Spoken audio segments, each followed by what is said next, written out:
Sud Radio, mettez-vous d'accord, Jean-Marie Bordry. Exceptionnellement jusqu'à 13h, parce que l'actualité est très riche. Mettez-vous d'accord avec nos 4 invités. Jean-Luc Benamias en duplex sur Sud Radio. Bonjour Jean-Luc. Bonjour à tout le monde. Membre de la Ligue des droits de l'homme, ancien membre aussi du Conseil économique, social et environnemental, et marseillais aussi, ça a son importance en cette actualité footballistique.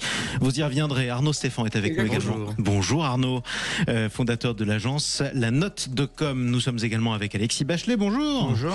Maire adjoint à Colombes, et Théo Hamsaadi, bonjour. Bonjour. Délégué national des Jeunes Républicains. Bienvenue à tous. Alors au programme évidemment Léon XIV, le premier pape américain de l'histoire. Qu'est-ce qu'il nous réserve? Sera-t-il plutôt centriste, plutôt conservateur ou plutôt progressiste? On va en parler. Qu'est-ce que les catholiques attendent de lui? Ce sera important d'en parler aussi. Vladimir Poutine, pendant ce temps-là, réunit toutes les forces anti-occidentales à Moscou pour célébrer la victoire. C'est le 9 mai qu'il la célèbre avec un énorme défilé militaire sur la place rouge, évidemment. Nous allons parler du Rassemblement national. Il aurait été le grand vainqueur d'une législative à la proportionnelle en 2024. Oui, en toute logique, évidemment. Mais justement, pourquoi Marine Le Pen veut-elle passer à la proportionnelle? On se le demande. On y reviendra. Et puis Jean-Luc Mélenchon, comparé à Goebbels, à une heure de grande écoute sur un grand média, est-ce outrancier ou pas? En tout cas, il porte plainte contre celui qui a commis l'outrance. On y reviendra. Mais avant ça, commençons par vos coups de cœur et vos coups de gueule. Jean-Luc Benamias, le Marseillais du plateau, qui a décidé de nous donner son coup de cœur marseillais pour la finale à laquelle participera le Paris Saint-Germain. Comment ça se fait? Comme quoi on peut être ouvert d'esprit. Oui, les voies du Seigneur sont impénétrables en ce moment. Je ne sais pas si les voies du Seigneur sont impénétrables, mais en tous les cas, le fait... on a assisté à de beaux matchs. Je parle des matchs en quart de finale, en demi-finale et bientôt la finale. La qualification du PSG n'a pas été facile. Ils ont failli d'ailleurs rater la qualification lors des ce qu'on va appeler les primaires. Voilà. Moi, je suis assez content. Voilà. De toute façon... Vous êtes content ou pas alors? C'est ce que je veux savoir. Pardon? Est-ce que vous êtes content et est-ce que vous serez pour Paris ou pas? Je suis content. Moi, je suis ni supporter de l'OM, ni supporter du PSG. Je suis supporter du FC Nantes depuis que je suis jeune. Donc, si vous voulez, à ce niveau-là, moi, ce que j'aime bien, c'est... On s'éloigne de la Ligue des Champions, Jean-Luc. Pardon? À ce niveau-là, vous êtes de la Ligue des Champions, là. Vous êtes donc pour un club français. Vous ne serez pas comme ces dizaines de milliers de Marseillais qui seront supporters de l'Inter en finale, Jean-Luc? Moi, je veux bien, ils ont le droit. Non, mais est-ce que vous êtes d'accord avec eux ou pas? Vous serez pour qui en finale? Moi, je suis supporter dans ce cadre-là, à chaque fois, de l'équipe de France et des clubs français qui arrivent à se qualifier. C'est formidable. Mais écoutez, on comprend que vous ayez besoin de vous consoler avec les Ligues des Champions quand on voit ce qu'est devenu le football à la nantaise aujourd'hui avec l'équipe d'Antoine Comboiré. Comboiré, c'est un garçon absolument fantastique pour moi. Et un style de jeu absolument affriolant, comme chacun l'aura remarqué. Ils sont même pas encore sauvés. Continuons vos coups de cœur et vos coups de gueule, justement. Arnaud Stéphane. Coup de gueule sur l'échec des négociations menées par Manuel Valls sur la Nouvelle-Calédonie. C'est un échec cuisant, mais c'est aussi une humiliation supplémentaire pour les Français du Rocher. Parce que ces négociations ont été honteuses de bout en bout. Alors, on va remettre un petit peu de contexte. On rappelle quand même le contexte. En raison des accords de Matignon qui avaient été signés en plusieurs étapes, notamment le dernier, c'est 98, je crois. 98, il devait y avoir 3 votes. 3 référendums successifs pour l'indépendance ou non de la Nouvelle-Calédonie. Avec une particularité qui est quand même changer un peu le droit commun. On a changé la Constitution, très clairement. Exactement. Le corps électoral pour ce référendum a été gelé. En d'autres termes, ceux qui sont arrivés depuis les accords de Matignon en Nouvelle-Calédonie n'avaient pas le droit de vote. C'était une demande des indépendantistes qui voulaient pas que l'immigration continue de compatriotes français en Nouvelle-Calédonie n'inverse le rapport de force électorale. C'est exactement ce qui ne s'est pas passé au Québec, puisque le Québec, lui, a été victime de ça. Alors, donc nous avons eu ces 3 votes.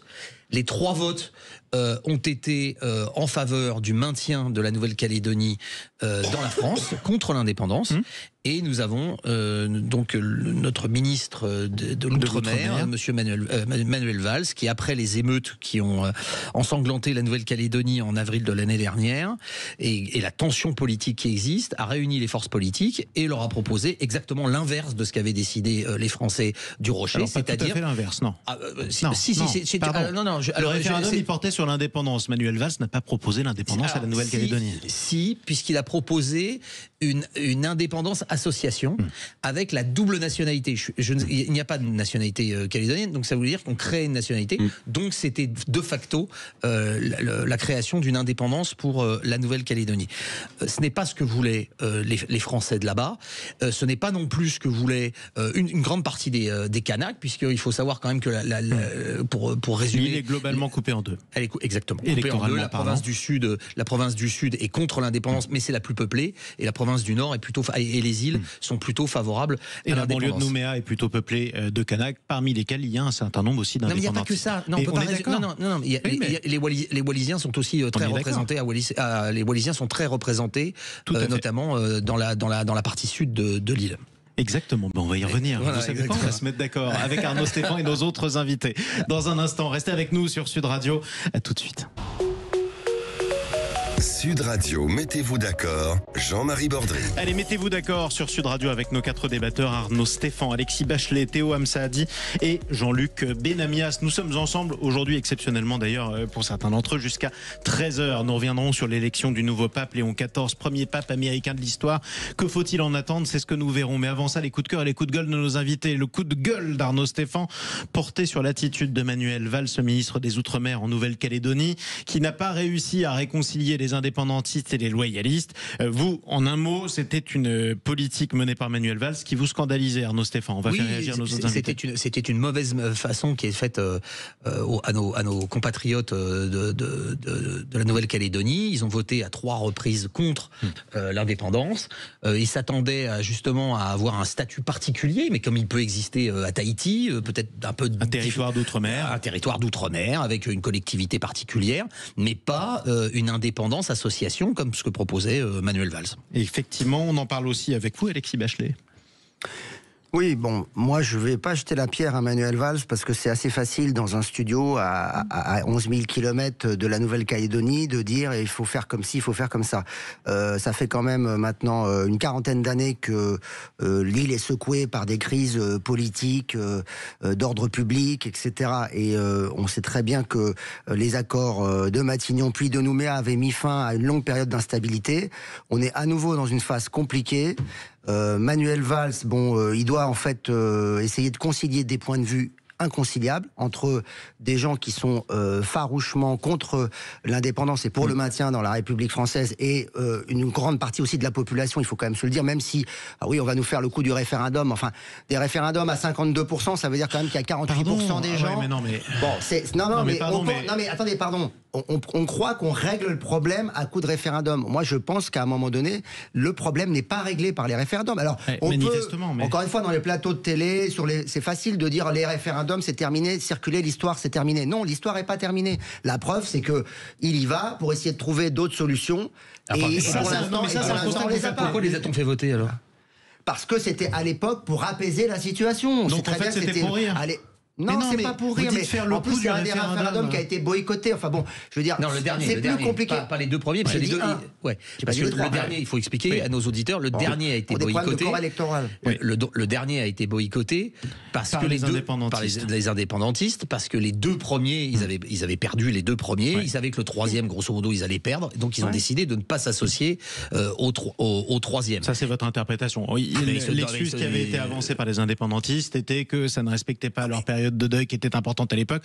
On est d'accord qu'ils ont largement traîné des pieds pour voter, mais en revanche, ce qu'il faut souligner, c'est que le premier des 3 référendums était beaucoup plus serré que ce à quoi on s'attendait. Oui, bien sûr, parce qu'il y a eu une modification, notamment de la position des Français, justement, d'origine wallisienne. Mais pardon, c'était pas la première fois qu'ils ne votaient pas. Pardon, Alexis Bachelet, vous dites faire le coup du référendum. On a fait 3 fois le coup sur la même question du référendum. C'est pas un référendum à la Poutine. C'est pas ce que je dis. Ce que je dis, c'est que on est dans un processus historique et politique qui est complexe et que à une époque, à une époque, quand il y a les décisions ont été prises, je crois que c'était au moment des accords de Nouméa de faire ces référendums, on a pu penser à ce moment-là que ça réglerait le problème. Et manifestement la question, c'est est-ce que vous pouvez, sans être hypocrite et honnêtement, penser que le problème aurait été réglé, a été réglé par les 3 référendums, même si le 3e n'avait pas été boycotté. Est-ce que ça aurait été réglé? Est-ce qu'on n'aurait pas eu les violences qu'on a eues? Bien sûr que si. Donc, à un moment donné, soit effectivement, on fait les bœufs, quoi. Donc, pour éviter les violences, on fait plus voter les gens. On continue à foncer, ou voire même on accélère, comme s'il n'y avait pas un contexte compliqué. Manuel Valls, il réouvre les sujets, quoi. Voilà, je vais vous poser la question. On va laisser réagir nos autres débatteurs, si vous le voulez bien. En sens inverse, imaginez que, par exemple, la réponse ait été le contraire. C'est-à-dire que si les gens avaient voté pour l'indépendance, là, vous nous auriez dit il faut absolument respecter la décision sur le référendum. Théo Hamsadi, pardon. Il n'y a pas de souci. Excusez-moi. Non, mais ça rejoint un point très important qui est en fait l'invisibilisation de la majorité. C'est en fait parce qu'il y a une minorité, donc c'est les proportions, c'est 60-40, parfois ça divague de quelques points, mais parce qu'il y a une minorité qui est beaucoup plus violente, beaucoup plus brillante, en fait, on va lui donner raison et on va lui dire bon bah in fine, vous l'aurez votre indépendance, la Nouvelle-Calédonie, on va la lâcher. La violence n'a pas toujours été que d'un côté en Nouvelle-Calédonie, si on est juste. Non, mais quand on regarde notamment les dernières années, à un moment donné, si les forces kanak et indépendantistes n'avaient pas non plus activé le levier de la violence, il n'y aurait pas eu une atmosphère de guerre civile en Nouvelle-Calédonie. Et donc ça mène au point sur lequel je voulais venir. On oublie la majorité. Ok, demain on se dit bon, les référendums ils servent à rien. Donc bon, déjà il y a la notion de déshonneur et de petitesse, parce qu'un pays comme la France qui laisse de côté 60% de sa population en Nouvelle-Calédonie, 60% de la population qui est favorable au maintien dans la France. Si on dit ça, on fait la même chose à Mayotte. Mais ils ont voté aussi. En fait, mais non, mais dans ce cas-là, on abandonne tout le monde. Dans ce cas-là, on abandonne tout le monde et on se retrouve avec une population qui est attachée à la France, qui au final est abandonnée à l'autre bout du monde. Et on a toujours le problème. Blanc ou noir. Mais si, mais bien sûr que non, mais vous avez une situation. Non, mais vous avez une situation en Nouvelle-Calédonie. Les choses là-bas, elles marchent par sentiment. C'est un affect très clair et très puissant qui est on veut être français ou on ne veut plus être français. Il y a des gens qui veulent rester français. Et demain, vous leur dites, vous avez voté par 3 fois pour rester français. Vous leur dites, bah non, toutes ces fois-là, on s'en fiche totalement et royalement. Vous allez devenir indépendant, vous allez vivre avec des gens qui veulent être indépendants. On les abandonne. Et puis, il se passe quoi après? On se retrouve avec des gens à l'autre bout du monde qui sont abandonnés par l'État français. La situation est réglée sur place. Non, mais la situation sera pas réglée autrement. Jean-Luc Benamias nous écoute en duplex depuis Marseille. Il semble boire du petit lait d'ailleurs. Non, je bois pas du petit lait. Situation extrêmement compliquée depuis très longtemps. Je vous rappelle quand même que les Kanaks sont sur leur île. Je veux dire, historiquement, l'île était Kanak. Les Caldoches aussi, maintenant, les autres habitants aussi. Non, mais bien sûr, ok. Alors, c'est pour ça que je suis d'accord avec Alexis, moi. J'ai pas toujours soutenu Manuel Valls, notamment ces dernières périodes. Mais là, ce qu'il a essayé de faire me paraît être la position la plus sage. D'essayer de définir que, à la fois, les Caldoches, donc les populations dites issues de la France, vivant en Nouvelle-Calédonie, et les Kanaks puissent essayer de continuer à vivre ensemble sur la même île. Et cette position me paraît extrêmement intelligente. Je comprends très bien que ce soit pas mal perçu. Je rappelle par ailleurs qu'il y a 5 prisonniers politiques kanaks qui sont en prison depuis maintenant près de plus d'une année. Prisonniers politiques, ils n'ont pas été arrêtés pour leurs opinions politiques, pardon. Mais si, bien évidemment que oui. Non, écoutez, bien évidemment que oui. Enfin, en tous les cas, de manière internationale, ils sont considérés comme tels. De manière internationale, par qui? Par Vladimir Poutine? Mais non, écoutez, ou par l'Azerbaïdjan, mais il ne faut pas exagérer, Jean-Luc Benamias. Il n'a rien à faire là-dedans, Vladimir Poutine. On est sur l'ensemble des difficultés que nous avons à gérer, des périodes de décolonisation ou des périodes de demande populaire d'avoir une certaine indépendance.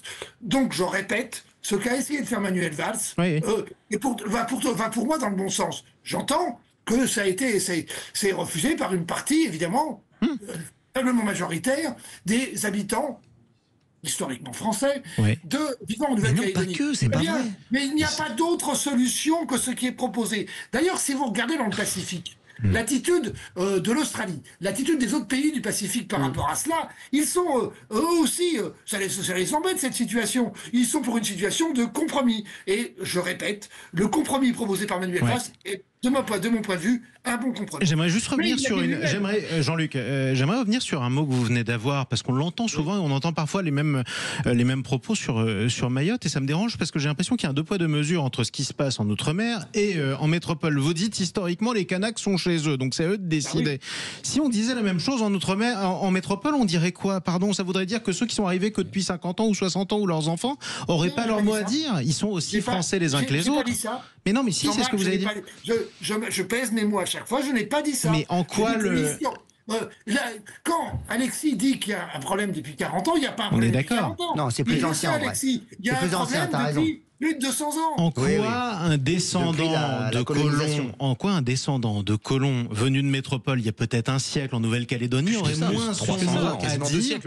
aurait moins son mot à dire qu'un descendant de Kanak? Vous comprenez ce que je veux dire?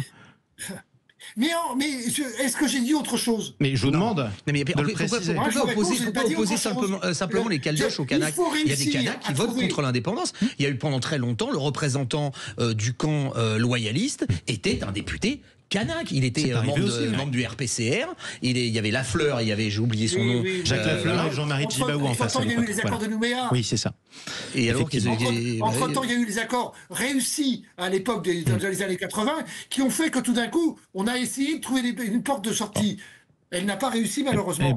Il faut encore trouver une porte de sortie qui permette aux deux populations, si on appelle ça deux populations, parce qu'il y a aussi les Wallisiens, en tout cas aux deux camps, de vivre ensemble. Et les descendants de Marocains et les descendants d'Algériens. Et ainsi de suite. Et les descendants de communards aussi. Un certain nombre avaient été envoyés au bagne en Nouvelle-Calédonie à l'époque.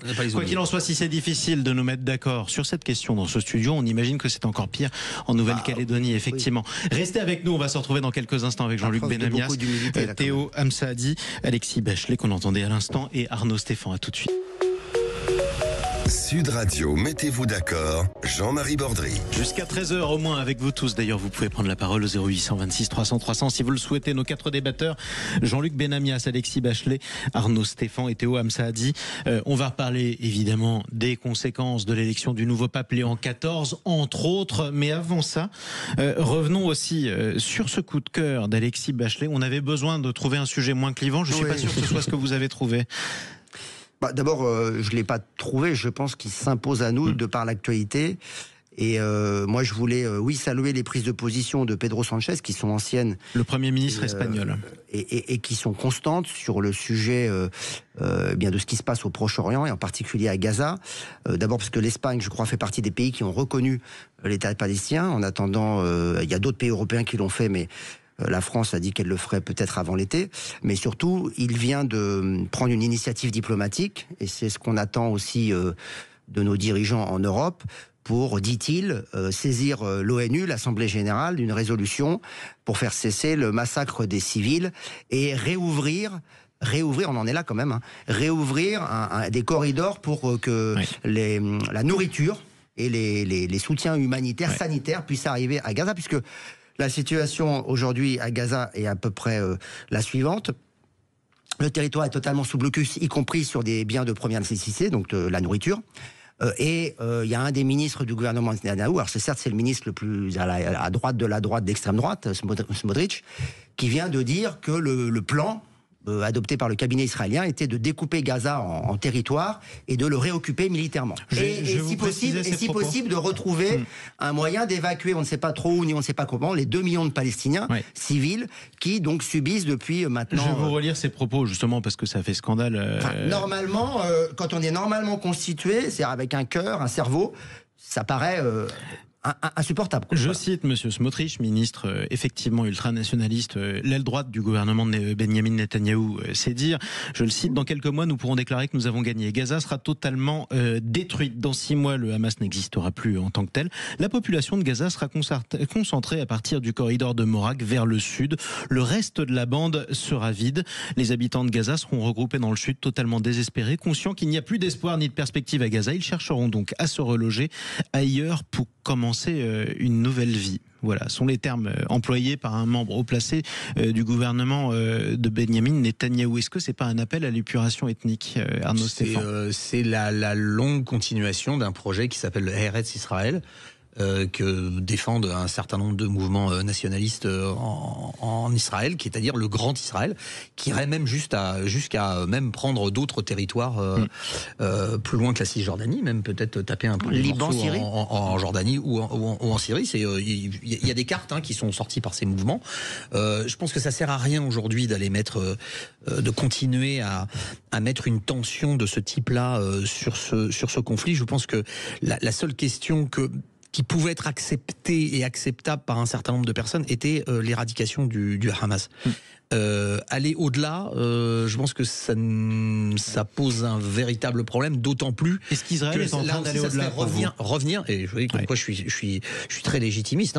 Ça serait revenir sur des accords, c'est-à-dire l'accord qui avait donné le territoire de Gaza, qui avait historiquement pas occupé d'ailleurs au moment de l'indépendance. Il a été occupé par l'Égypte juste après la première guerre d'indépendance israélienne. Et donc, est-ce que pour vous aujourd'hui, Israël cherche autre chose que la simple et bien normale récupération des otages d'une part, et d'autre part éradication du Hamas? Je pense qu'il y a un côté polyphonique. Quand Israël, je parle de son gouvernement. Ouais, il y a un côté polyphonique dans l'actuel cabinet israélien, et vous avez des tendances qui s'expriment et quelquefois qui s'expriment un peu trop. Et le problème, c'est que le Premier ministre israélien est obligé de composer avec ses membres du cabinet, parce que sinon sa majorité ne tient pas. Et donc il laisse une très large autonomie de propos à un certain nombre de membres de son cabinet. Encore une fois, moi je vous dis, je ne pense pas que la solution soit de vider Gaza de sa population.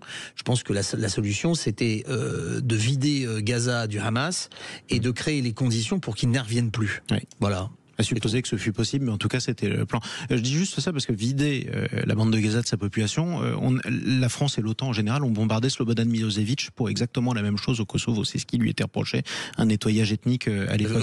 Vous avez compris quand même qu'il y a un poids, il y a un poids, symbolique sur Israël qui est pas tout à fait celui sur la Serbie. On est d'accord, mais le monde a changé aussi et l'époque a changé manifestement. Mais bien sûr, et justement le cœur du problème, il est dans le fait que ce gouvernement est polyphonique comme vous le disiez. Donc pour moi, il y a vraiment une position humaine toute claire et toute simple à avoir, qui est la suivante. Israël doit vivre en paix, et en même temps, les populations palestiniennes doivent vivre. Les otages doivent être rendus. En paix, les otages doivent être rendus et le Hamas doit être exterminé. Pour moi, c'est les lignes qui sont claires. Aller au-delà de ces lignes-là, c'est des menaces pour la paix et c'est des menaces ensuite pour l'avenir. Et on réglera pas le souci israélo-palestinien en vidant Gaza de sa population. C'est ça. En fait, mais le problème, c'est que là, c'est une personnalité d'extrême droite du gouvernement Netanyahou et qui radicalise la position. Je n'ai pas vu si Netanyahou avait réagi par rapport à ça, s'il avait. Il y a eu des réactions, mais vous n'avez pas eu de condamnation particulière des propos par le Premier ministre israélien. Tant que c'est pas la position officielle du gouvernement israélien, je pense que c'est bon comme ça.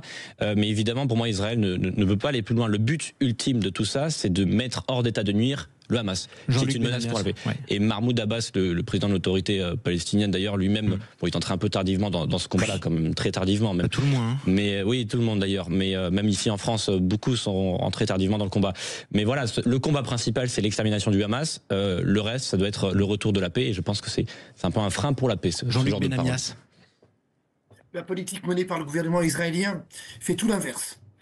Exterminer le Hamas, c'est une vue de l'esprit. Toute la politique menée par le gouvernement israélien, la politique que j'appelle un processus génocidaire, d'exclusion totale des populations vivant sur Gaza, je dis bien d'exclusion totale, et il n'y a pas pour moi de grande division au niveau du gouvernement israélien.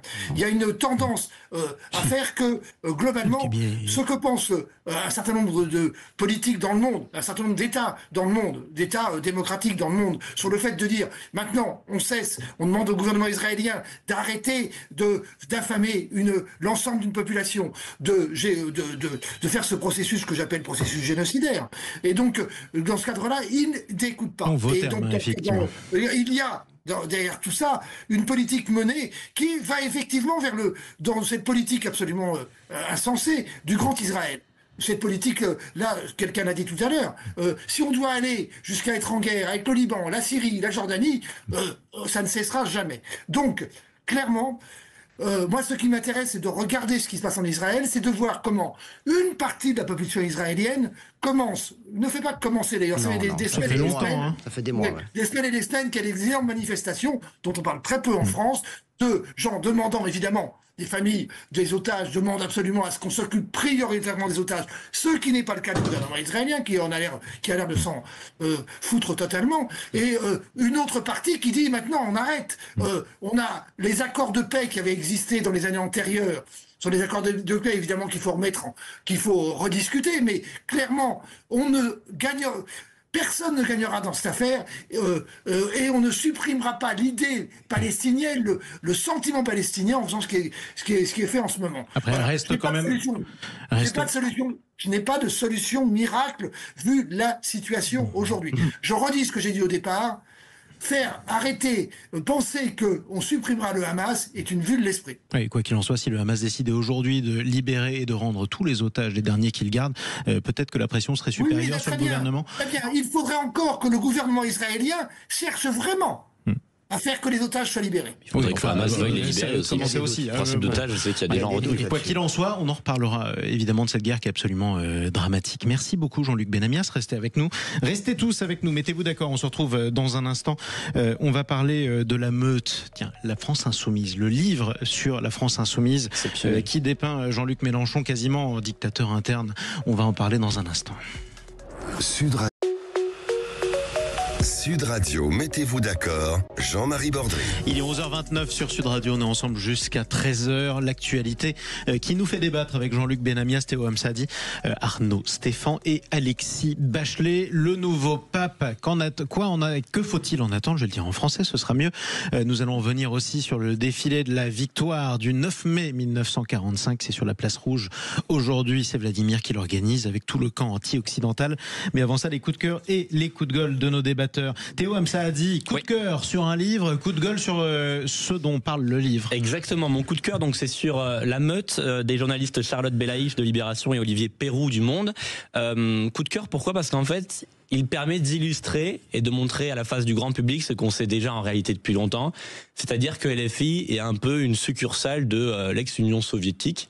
C'est-à-dire qu'à un moment dans lequel où les photos sont, les opposants sont effacés des photos, toute opposition est menacée par le pouvoir en place, le refus même des militants, accorder aux militants le droit de penser, le droit de réfléchir, qui cultive aussi des idées, des sentiments évidemment antisémites. Et dès que quelqu'un ose aller contre la ligne du pouvoir chez la France Insoumise, il est totalement excommunié, pour reprendre les termes un peu à la mode. Donc voilà. Et donc ce coup de cœur, c'est sur cette œuvre-là, parce que je pense que ça va être d'utilité publique, notamment pour 2027. Mélenchon et la France Insoumise dans son ensemble est une menace aujourd'hui pour la République.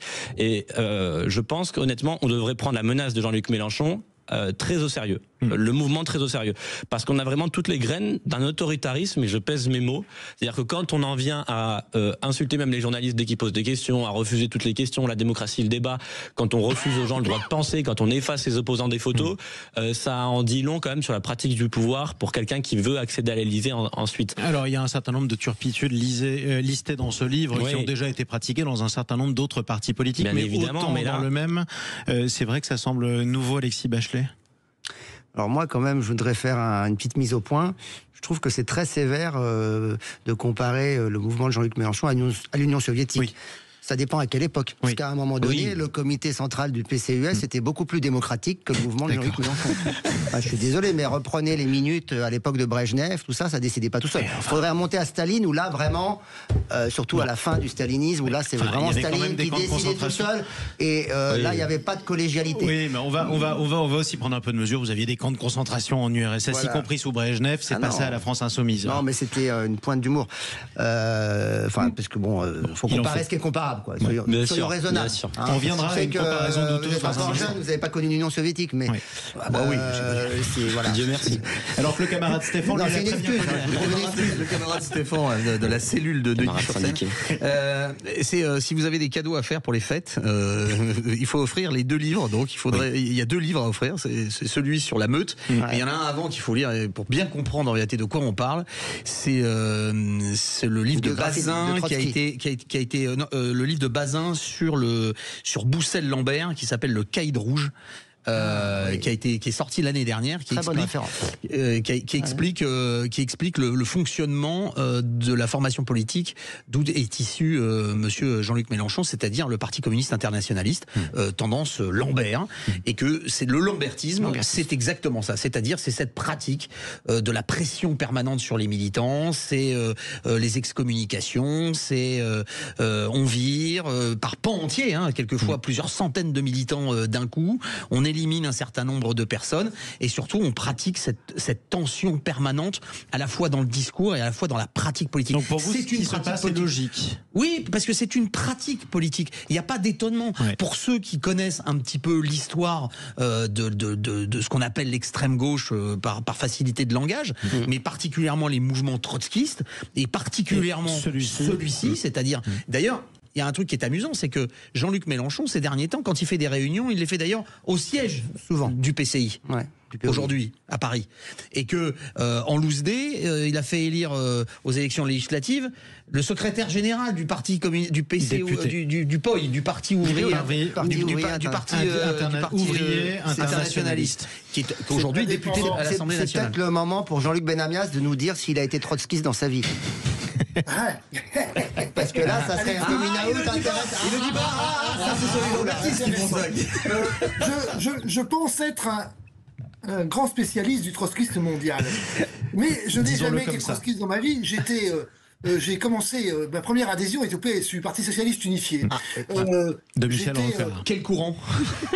Notamment quand Michel Rocard y était encore. Mais j'étais très jeune et lui était déjà plus âgé que moi. Oui, il s'agit bien d'une organisation structurée qui s'appelait pas le PCI, parce que le PCI c'est plus tard, qui s'appelait l'OCI, Organisation communiste internationaliste. C'est très intéressant de voir ça aujourd'hui, parce que je regarde la société telle qu'elle est, et les dizaines de millions de personnes qui découvrent que le lambertisme existe. Enfin, c'est quand même quelque chose c'était un mouvement extrêmement minoritaire, terriblement minoritaire. Et qui souhaitait le rester. L'autre fraction du trotskisme qui s'appelait mandéliste, qui était la fraction Krivine, était celle qui existait publiquement et centralement. La Ligue communiste révolutionnaire. 70, 80, 90, c'est devenu aujourd'hui le NPA d'Olivier Besancenot et de Philippe Poutou. Très bien. Il est clair, et c'est vrai, que les réunions aujourd'hui de la France Insoumise ont lieu dans le local du POI, Parti ouvrier indépendant. Merci de me corriger d'ailleurs, j'avais dit internationaliste. Oui, mais c'est pas grave, parce que tout ça a été mélangé, parce qu'ils ont souvent changé de nom. Donc, MPPT. Parfois ils s'appelaient aussi comme ça. Il existe, il faut le savoir, puisque je vais jusqu'au bout, puis Alexis me l'a demandé, il y a deux partis lambertistes en France. Le Parti ouvrier indépendant et le Parti des travailleurs. Car comme tout trotskiste, ils adorent scissionner. Et donc, ils scissionnent régulièrement. La réussite, entre guillemets, mais c'est pas entre guillemets complètement, de Jean-Luc Mélenchon. Je rappelle que Lionel Jospin était rentré au PS et est devenu secrétaire général du Parti Socialiste. Il est du même courant. En entrise dans le Parti Socialiste. Soyons clairs. C'est-à-dire que c'est la pratique de l'entrisme qui est une pratique lambertiste. J'espère que les gens arrivent à suivre, parce que c'est effectivement assez complexe, et n'est pas une pratique nouvelle. Quoi qu'il en soit, aujourd'hui, la réussite de la France insoumise, c'est d'avoir réussi à réunir des dizaines de milliers de personnes, et je vois bien, j'entends ce qui est écrit dans la meute, je ne suis pas surpris de ce qui est écrit dans ce livre, parce que effectivement c'est une pratique ancienne d'exclusion, de reconnaissance, de revenus, de retour, et ainsi de suite. Alors, pour être encore plus clair, Alexis, aujourd'hui, parce que je suis toujours militant, je ne cherche plus à me présenter aux élections, j'ai déjà été suffisamment élu, merci, mais je suis membre de l'Après. L'Après, c'est quoi? C'est le mouvement qui a été constitué par... C'est une info, moi j'étais pas au courant, Jean-Luc. Allez-y. C'est pas grave, parce que c'est pas non plus, c'est pas centralement. C'est le mouvement qui a été fondé par tous ceux qui ont été purgés de la France Insoumise. Oui, avec Alexis Corbière, Raquel Garrido qui était sur Sud Radio il y a 2 jours dans Les Vraies Voix. Pardon, mais je croyais que c'était le syndicat des blanchisseurs. Si je peux me permettre, mon cher Jean-Luc Benamias, dans votre parti, il y en a aussi quelques-uns des anciens lambertistes. Évidemment, puisque ces gens-là, parce que Alexis Corbière, par exemple, pour ne pas le cacher, qui est un garçon que je connais depuis assez longtemps, si ce n'est très longtemps, est effectivement issu dans sa carrière politique du lambertisme, oui, bien sûr. Mais tout ça, les gens, d'abord, ont le droit d'évoluer. Je veux finir sur la France Insoumise. En un mot. On n'arrivera pas clairement. Hein, c'est pas bon, très bien. Le livre existe. D'accord. Il y a évidemment beaucoup de choses qui sont totalement valides dans ce qui est écrit dans ce livre, mais c'est pas ça qui supprimera l'idée que pour un certain nombre de dizaines de milliers de personnes, de centaines de milliers de personnes, Jean-Luc Mélenchon et la France insoumise sont une réponse aux politiques. Et c'est en tout cas je dis qu'on ne peut pas oublier que la réussite du lambertisme, incroyable, quoi qu'on de en partir pense, de 0,3% à 22%, ouais. Vous vous rendez compte? C'est un succès électoral. Pardon ? C'est un succès électoral considérable. On va continuer à en parler justement. Hier, chez nos confrères de BFM TV, Alain Jakubowicz, invité de notre consoeur Apolline de Malherbe, a comparé Jean-Luc Mélenchon carrément à Goebbels, le ministre de la propagande du Troisième Reich. Et évidemment, une comparaison. Joseph Goebbels, merci. Tout à l'heure, vous avez appelé son cousin Poutine par son prénom, Vladimir. Vous avez raison. Joseph Goebbels, vous avez tout à fait raison. Évidemment, la comparaison a fait scandale. Jean-Luc Mélenchon annonce son intention de porter plainte. Notre consoeur a regretté d'ailleurs de ne pas avoir pu à cette heure de l'émission à ce moment-là marquer sa désapprobation de ce propos. Ça vous choque cette comparaison, Théo bien évidemment, Jean-Luc Mélenchon n'est pas Joseph Goebbels et personne pourrait le dire très sérieusement. Enfin, même ça a été dit. Mais non, mais je pense que il doit pas le penser au fond. Enfin, je ne peux pas croire que quelqu'un puisse le penser.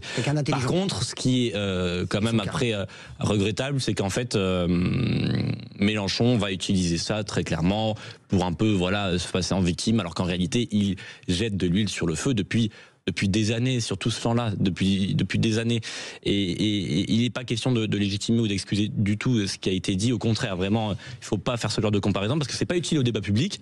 Tout simplement, quand on veut décrédibiliser Jean-Luc Mélenchon, on le fait comme on le fait là depuis tout à l'heure, c'est-à-dire en disant notamment qu'il y a des pratiques autoritaires dans son mouvement, qu'il refuse l'opposition, qu'il entretient même avec certains de ses élus la flamme de l'antisémitisme dans certains quartiers, etc. Mais c'est pas en utilisant des comparaisons comme celle-ci. Après à voir ce qui arrivera. Cela dit, si je peux me permettre, Alexis Bachelet, il y a quelques minutes, vous compariez la France insoumise à l'URSS de Brejnev. On y mourrait aussi facilement. Hein. Il disait que c'était plus démocratique à l'époque du... C'était du second degré, vous avez compris. Évidemment. Là, il y avait un petit peu de... Il y avait un sourire. Il y avait une comparaison un petit peu excessive de notre ami, là, qui comparait l'Union soviétique à la France insoumise. Bon, il fallait remettre les choses un petit peu à leur juste proportion, ce qui d'ailleurs est aussi le cas dans le cas de cette comparaison hasardeuse et sulfureuse d'Alain Jakubowicz, qui pourtant est quelqu'un qui intellectuellement, jusqu'à présent, semblait tenir la route, mais là, franchement, c'est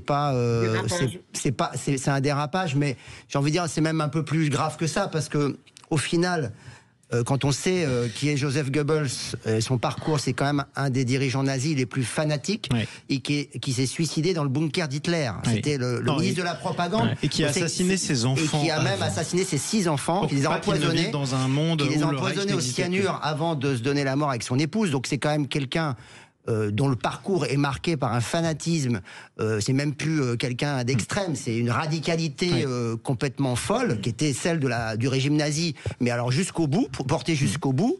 Donc comparer Jean-Luc Mélenchon, et pourtant c'est vrai que on a le droit de critiquer Jean-Luc Mélenchon, qui lui-même des fois dérape, mais franchement, dans un débat démocratique, je pense que tout ce qui est excessif est insignifiant. Ou tout ce qui est outrancier est ridicule et grotesque. Et là, je pense que ça ne sert pas à la cause que M. Jakubowicz veut servir. Et en plus, on n'est pas du tout dans le débat d'idées. C'est-à-dire que là où Jean-Luc a raison, et là où vous devriez... Jean-Luc Benamias, pas Jean-Luc Mélenchon. Jean-Luc Benamias, oui. Il a souvent raison, mais bon, il faut le préciser. Là où Jean-Luc Benamias a raison, c'est que j'alerte tous les gens là qui... Alors, parce qu'il y a des gens qui disent oh non c'est pas bien quand même, ça va trop loin, mais qui sous le manteau disent Mélenchon il l'a bien mérité, c'est ce que vous venez de dire un petit peu. Non, mais j'alerte. Vous ne répondrez pas aux questions politiques que soulève la présence de Jean-Luc Mélenchon au 2e tour de la présidentielle et le fait qu'il a un groupe parlementaire et le fait qu'il y a des millions de gens qui votent pour lui. Vous ne traiterez pas la question politique, même si et surtout si vous êtes son adversaire, en l'attaquant personnellement, ad hominem, et en l'injuriant il faut répondre à des questions politiques par des réponses politiques. Et l'injure, la caricature outrancière n'est pas une réponse politique. Vous avez droit... Même si dans le débat d'aujourd'hui, c'est ce qui fait le buzz, et c'est ce qu'on entend souvent sur des plateaux de télé, même de la part d'anciens ministres et de gens sérieux. Comme ce plateau n'est pas démocratique, je le dis quand même. Vous n'avez droit qu'à un mot. Parce que c'était ça que disait Jean-Luc Benamias, et il a raison. Arnaud Stéphane. Prenons cette démonstration et remplaçons le nom de Jean-Luc Mélenchon par Marine Le Pen. Je suis pas sûr que tout le monde tiendrait les mêmes propos en disant non, il faut pas l'insulter, il faut pas dire des choses. Joseph Goebbels. Vous avez regardé un certain nombre d'émissions humoristiques où on l'a comparé avec ses vacances en Allemagne, ses machins, etc. Donc attention. Humoristique. Pardon, non mais vous êtes Charlie, vous n'êtes pas Charlie. C'est pas pareil. Je suis Charlie, d'accord, mais il y a eu d'autres personnes qui ont parlé systématiquement, qui ont fait des comparaisons foireuses. On a le point sur de un certain facile nombre, en France. un certain nombre de personnalités. Ça n'aurait pas été la première fois. Moi, je ne suis pas favorable à ce qu'on dise que Jean-Luc Mélenchon est Goebbels, parce que c'est une connerie, parce que c'est pas vrai, parce qu'on n'est pas dans le même, on n'est pas dans le même monde, on n'est pas dans la même conception d'esprit, on n'est pas ça. J'ai beaucoup de choses à reprocher à Jean-Luc Mélenchon, mais sûrement pas d'être Goebbels. Il y en a marre, ces références foireuses à la Deuxième Guerre mondiale systématiquement. Il y en a, s'il avait fallu faire une comparaison, c'était peut-être Félix Dzerzhinsky, fondateur de la Tchéka, mais en tout cas, mais pas Joseph Goebbels. Pardon, mais Dzerzhinsky a tué encore plus de monde d'ailleurs. Il est trop peu connu. Je vous renvoie au livre noir du communisme, qui est un ouvrage qui fait référence sur le domaine. Quoi qu'il en soit, restez avec nous. Ça tombe très bien que vous en ayez parlé dans un instant, puis à l'instant, puisqu'on va partir sur la place Rouge dans quelques minutes, mais juste avant ça, direction la place Saint-Pierre. À tout de suite. Sud Radio, votre attention est notre plus belle récompense. Il est 11h47 sur Sud Radio. On débat de l'actualité avec Jean-Luc Benamias, Alexis Bachelet, Arnaud Stéphane et Théo Hamsaadi. Il s'appelle donc Léon XIV, Robert Francis Prévost, un pape américain, le premier de l'histoire, un missionnaire augustinien qui a été missionnaire d'ailleurs lors de sa vie au Pérou. Il y est revenu notamment dans son discours hier. Est-ce un pape progressiste ou conservateur? Est-ce la continuité? Tiens, premier renseignement hier, il est apparu vêtus des habits traditionnels des papes à leur proclamation. Le premier à avoir dérogé à cette tradition, c'était précisément le pape François, qui avait expliqué, je cite, le carnaval est terminé. C'est ce qu'il avait dit à ceux qui lui proposaient de se vêtir de la même manière que les autres. Bon, c'est un retour en arrière ou pas pour vous, Arnaud Stéphane? Quand je dis retour en arrière, c'est pas un jugement de valeur. Non, je pense que c'est un symbole de proposition de concorde par le nouveau pape. Parce que le dernier qu'on ait vu avec cette tenue-là, c'était Benoît XVI. Ouais. Je pense et tous les autres avant lui, c'est important de le préciser quand même. Oui, mais il se trouve qu'il y a quand il y a une rupture, on parle de ce qui s'est passé avant la rupture. C'est vrai. Donc c'est le dernier qu'on ait vu dans cette Benoît XVI. C'était Benoît XVI. Je pense que le symbole est très fort et que le message était aussi clair, c'est-à-dire on va aller chercher l'apaisement après un pontificat relativement difficile en vérité de François, qui a été basé sur un caractère extrêmement affirmé, très autoritaire, cassant, et qui a laissé des traces d'abord dans le catholicisme de l'hémisphère nord, et particulièrement en Europe. C'est-à-dire que il a puni très sévèrement ceux qui se tournaient plutôt vers la foi traditionnelle. Lesquels? Les traditionnalistes, mais de l'Église, ceux de l'Église, c'est-à-dire en privant de messe en latin, par exemple, un certain nombre évoquant le fait que la messe c'était seulement celle qui. C'était la position des prédécesseurs de Benoît XVI aussi, y compris de Jean-Paul II. Les traditionnalistes de la messe en latin étaient partis d'eux-mêmes. Non, pas du tout. Pas du tout, c'est pour d'autres raisons qu'ils étaient partis. La messe en latin a toujours existé, on l'appelait de rite extraordinaire, c'est là juste la particulier. Et Vatican II n'a pas supprimé la messe en latin du tout. Mais il a quand même généralisé la messe dans... Alors, il y a deux messes qui existent, qui s'appellent la messe Paul VI, voilà, c'est celle que vous connaissez, avec la guitare et les curés en col roulé. Et les curés en col roulé. Et vous avez la messe traditionnelle. Il se trouve que depuis quelque temps, et on en discutait avant hors plateau, il se trouve que de plus en plus vous avez comment dire, les gens se retrouvent sur une pratique à la fois de la messe Paul VI, mais avec un retour avec une tradition, c'est-à-dire qu'on revient sur ce qu'est l'essence de la messe, qui n'est plus l'expression de laïque, souvent trop présent au sein de la messe, ou justement la guitare électrique et la flûte. Ça, c'est en tout cas ce que vous en pensez. Quoi qu'il en soit, le nouveau pape Léon XIV vient de prendre la parole. Il déplore, je cite, le recul de la foi au profit, je cite encore, de l'argent, du pouvoir et du plaisir. Bon, rien de nouveau finalement au soleil de la place Saint-Pierre. Jean-Luc Benamias. Si je suis un spécialiste du trotskisme, je ne suis pas un spécialiste du papisme. Oh, il y a autant de chapelles. Hein. Bravo. Moi, il me semble qu'il y a une certaine suite logique dans la nomination de ce pape par rapport à... mais voilà, c'est vraiment ce qui me semble. Hein. Sérieusement, je suis d'origine juive, je suis de culture protestante, je n'ai plus de religion. Mais vous êtes bien placé pour en parler objectivement, justement. Bah oui. Oui, mais objectivement, j'en sais rien, je ne sais pas ce que ça va devenir. Je trouvais, moi, que, voilà, vu en politique internationale, que la politique du pape François me paraissait être un peu plus moderne que celle d'autres papes. Mais je vais arrêter là parce que, en fait, ça ne me passionne pas. Je reconnais, et évidemment, tout le monde a le droit de croire en Dieu, hein, c'est chacun son Personne truc. ne tente de vous convertir, ne vous inquiétez pas. Non, mais je vois bien, voilà. Donc à ce niveau-là, j'arrête là. On tentait quand même de on va lui faire voir ce que avouer ça qu'il était donne. trotskiste. Il joue un rôle international. Ce qui me paraît toujours étonnant, c'est que on considère que le Vatican est un État. J'ai regardé, il ne faut pas membre de l'ONU, hein. Voilà, par exemple.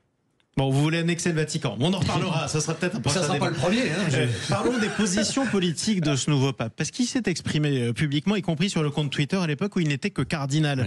Oui. Je cite Robert Francis Prévost. Il s'appelait ainsi quand il était cardinal il y a quelques mois. J.D. Vance, le vice-président américain, a tort. Jésus ne nous demande pas de hiérarchiser notre amour pour les autres. Bon, pour le coup, là, on est quand même dans la filiation du pape François. On peut très bien interpréter ce propos sur la lutte contre l'immigration illégale, par exemple. Alexis Bachelet. Alors, il semblerait, mais moi, je vais être extrêmement prudent, parce que comme je partage ce plateau avec des spécialistes en liturgie catholique, et en vin de messe aussi, peut-être, je ne vais pas m'engager sur des voies, surtout celles du Seigneur, qui par définition sont impénétrables. Ceci étant dit, je peux avoir un avis sur ce que le pontificat de François, du pape François, et moi, je pense que... Alors, il y aura peut-être sûrement un jour, il y aura un pape qui reviendra sur un tas de choses et qui sera perçu comme en rupture, mais par rapport aux avancées. Moi, je pense que... Qu'est-ce que vous appelez avancée d'abord ? Non, pardon, c'est intéressant. Ce que j'appelle avancée, c'est de vivre dans le monde tel qu'il est. C'est-à-dire ? Quoique étant représentant d'un dogme, parce que les religions sont des dogmes, et donc d'une tradition et d'une forme de conservatisme extrêmement poussée. Mais même quelqu'un qui incarne fortement la continuité de l'institution catholique et qui est le représentant de Saint-Pierre en ligne directe, il ne peut son successeur. Il ne peut pas, en tout cas, je pense, en 2025, faire totalement, et d'ailleurs, les cardinaux non plus, parce que rappelons aussi que c'est les cardinaux qu'il est quand même élu par les cardinaux. Donc je pense qu'il y a un certain nombre, comment dire, d'ouvertures philosophiques, par exemple, sur les orientations sexuelles. On se rappelle très bien que le pape François avait autorisé la bénédiction des couples homosexuels. Par exemple. Ce qui avait proposé, ça n'avait pas été accepté, ça avait été retardé. Ok, mais on se place sur le temps long. Je suis désolé, mais Pie XII, il n'aurait pas pu dire ça, quoi. Voilà, bon. Donc, à un moment donné, il y a quand même des choses qui, même dans une institution qui, par définition, incarne plus de la continuité et une forme un peu de dogme et de référence, d'un référencement très fort, malgré ça, dans les discours, peut-être pas d'ailleurs dans la pratique, mais dans les discours, que ce soit sur la question, et même les prises de position sur les migrants, quoi qu'on en dise, c'était peut-être, d'ailleurs, c'est ce que lui reprochent certains, faire un peu de politique. Dans un moment où il n'était pas obligé, en fait, parce qu'il y a des papes qui ont vécu des moments politiques internationaux extrêmement compliqués et qui ne disaient rien. Et d'ailleurs, parfois, ça leur a été reproché. Donc, quand un pape s'exprime, il fait de la politique. Et je pense que le pape François a mis en place un certain nombre de discours, d'évolution de discours. Et je pense que son successeur est obligé de prendre en compte et qu'en tout cas, on ne reviendra pas forcément en arrière sur un certain nombre de choses. Est-ce que l'Église doit avancer, vivre dans le monde, c'est ce que vous appelez, vivre dans le monde d'aujourd'hui, avancer sur les questions question, par exemple, de l'avortement, c'est condamné par l'Église, sur l'accueil des divorcés dans l'Église, sur l'accueil des femmes, des fonctions plus importantes. Sur la prêtrise. A priori, c'est pas le programme. François était contre, et a priori, le pape Léon XIV est aussi contre. Léon XIV, c'est intéressant quand même, parce que Léon XIV, ça veut dire il vient après Léon XIII. Oui, c'est de ça qu'on va parler dans quelques instants. Voilà, c'était pas le père de la doctrine sociale de l'Église, mais en tout cas, c'était son inspirateur lointain. Le pape Léon XIII, c'est probablement à ceci qu'est fait référence. On en parle avec vous tous dans quelques minutes, juste après le journal de midi, pour ceux qui veulent rester. Je ne sais pas si je peux compter encore sur tout le monde. On nous a demandé si on pouvait rester, on a dit oui, je crois. Mais écoutez, c'est parfait. Vous êtes tous les bienvenus dans la maison de Sud Radio, bien entendu. Restez avec nous, on se retrouve juste après le journal de midi, et puis on fera un tour du côté de la place Rouge, tout le camp anti-occidental qui défile sur la place Rouge pour célébrer la victoire de 1945 contre l'Allemagne nazie autour de Vladimir Poutine. Ce sera juste après les infos. Sud Radio, mettez-vous d'accord, Jean-Marie Bordry. Allez, bienvenue à tous sur Sud Radio, mettez-vous d'accord avec nos 4 débatteurs, Alexis Bachelet, Jean-Luc Benamias, Théo Hamsaadi et Arnaud Stéphane. Nous sommes ensemble, avec vous en tout cas jusqu'à 12h30. Qu'attendre de ce nouveau pape? Est-il de gauche ou pas? Tiens, le pape est-il de gauche? C'est une vraie question philosophique, on pourrait faire une dissertation en 3 parties. On va demander à un homme de droite, Théo Hamsaadi. Non, enfin, je pense que c'est pas nécessaire et c'est même peut-être dangereux de mettre le pape dans des logiques partisanes et politiques. Le pape François, c'était pas un gauchiste ou un woke. Il y avait des sujets sur lesquels il faisait, on va dire, avancer l'Église, même si le terme avancer est relatif à chaque personne. Mais il y avait d'autres sujets sur lesquels l'avortement, sur même la famille, il n'avait pas bougé d'un iota. Pourtant, quand Léon XIV, qui n'était pas encore Léon XIV, il y a quelques mois, a dit au vice-président américain J.D. Vance qu'il a tort de vouloir hiérarchiser l'amour qu'il doit avoir pour les gens, ça sous-entend quand même qu'il est un brin plus progressiste que les républicains américains. C'est l'Église. L'Église, elle est pas de droite, elle est pas de gauche. Elle va pas dire que effectivement. Enfin, vous avez des curés de droite et des curés de gauche. Hein, oui, non, mais bien évidemment. Mais le pape va pas dire demain. Vous avez raison, Donald Trump, refoulez-les là-bas. On s'en fiche et puis peu importe les vies. Le pape, il est là pour ça et c'est un message de paix. Et notamment, moi, je vois à droite, il y a énormément de catholiques. Moi-même, j'en suis un. Et même si parfois on peut ne pas partager les avis du pape, c'est légitime. On reconnaît sa légitimité à parler en tant que tel. C'est vous êtes sûr qu'un catholique a le droit de ne pas partager les avis du pape? Théoriquement, le pape est infaillible. Oui, c'est un dogme catholique. François Ier avait réglé ce problème. Le pape François. Non, François Ier, le roi de France. Il avait fait une explication de texte avec le pape, ce qui nous a valu quelques victoires, mais également une défaite terrible à Pavie. Mais voilà, mais il y a eu des explications de texte entre les rois de France et les papes. Il y a même des papes qui se sont pris des claques à travers le. Un pape a été giflé en présence d'un ministre du roi de France, effectivement. Ça s'est passé à Anagni, c'était Boniface VIII. Exactement. Donc ça serait pas la première fois. Et puis on a le droit. Après, il y a quand même une différence majeure. On peut dire il est plutôt progressiste ou plutôt traditionnel. Ouais. Mais sur l'aspect gauche ou droite, ça ne tient pas. Et quand on dit au vice-président américain, il y a la transcendance dans l'Église catholique, la transcendance de toute façon. Donc on échappe au matérialisme, on échappe à plein de choses. On peut pas être de gauche. Pourtant, vous sembliez nous expliquer qu'il y avait plusieurs courants dans l'Église, ceux qui faisaient la messe traditionnelle en latin qui vous plaisait manifestement, et les autres qui vous plaisaient un petit peu moins, qui faisaient de la guitare pendant l'office. Oui. Bon, ça veut dire qu'on peut être quand même en désaccord au sein de l'Église. Oui, mais c'est en train de disparaître aussi petit à petit. Ça a été. Vous savez, il y a rien de pire que d'essayer d'être à la mode. Et on a essayé d'être à la mode des années 68 et post 68 jusque dans les années 70. Ouais. Et très vite, c'est devenu grotesque à tel point d'ailleurs que ça a été repris par le cinéma. Jésus revient parmi les tiens. Tout le monde rigole avec cette histoire du curé qui joue de la guitare. Donc voilà, c'est devenu un sketch récurrent. Et que donc, ça y est, vous allez la voir pour le reste de la journée. Et que tout ça va être évidemment, on va rentrer dans l'ordre. Et puis, voilà, on va revenir sur Léon XIV, qui s'appelle Léon, donc comme Léon XIII, inspirateur lointain de ce qu'on a appelé la doctrine sociale de l'Église, qui a inspiré un certain nombre de partis politiques chrétiens, démocrates chrétiens, de syndicats aussi, la CFTC dans le temps, même la CFDT à son origine. Et la droite en France. Ouais, et la droite en France, une partie en tout cas. C'est une bonne nouvelle pour l'homme de gauche que vous êtes. Totalement. Quoi donc? Que le pape se réclame d'une tendance plus sociale de l'Église. Oui, on peut le dire comme ça, mais on ne peut pas dire que le pape se situe sur un axe politique droite-gauche. Ça n'a aucun sens. C'est ce que j'ai essayé d'expliquer tout à l'heure. C'est pas son rôle. Il représente une institution. Il est au-delà de ces questions de courant de pensée. En revanche, je redis que l'institution ecclésiastique qu'il incarne peut effectivement et doit de toute façon s'adapter. C'est pas intemporel. Voilà, il est quand même, il a les pieds sur terre. Même s'il incarne un courant spirituel puissant, il est obligé de tenir compte du monde aussi tel qu'il est.